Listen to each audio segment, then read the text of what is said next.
नमस्कार, मी मीनाक्षी व्लॉग चॅनलमध्ये आपल्या सर्वांचं स्वागत आहे। आज मी बनवणार आहे अंडा मसाला। त्याच्यासाठी 5-6 अंडी घेतलेत, त्याच्यात पाणी टाकले आणि उकडण्यासाठी ठेवून दिलेत। तर त्याच्यासाठी एक कांदा आणि टोमॅटो बारीक चिरून घेतलाय।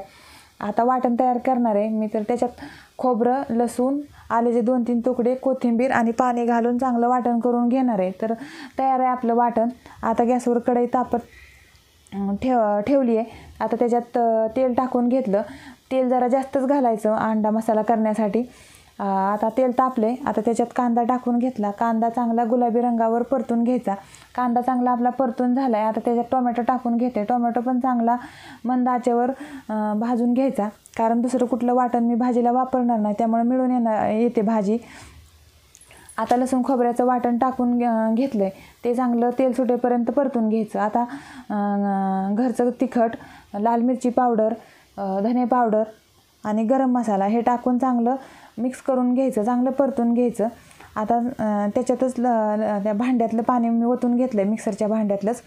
आता आपल्या आवडीनुसार पाणी टाकायचं, कमी जास्त, आणि चवीपुरतं मीठ टाकून घेतलं आहे।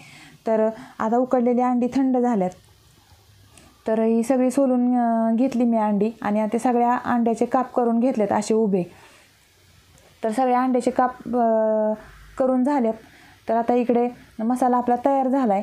तर आता त्याच्यात एक अंडं सोडून देणार आहे मी, आणि थोडंसं 2 मिनटं झाकण ठेवून देणार आहे। तर ही भाजी चपातीबरोबर, भाताबरोबर, भाकरीबरोबर खायला एकदम मस्त लागते।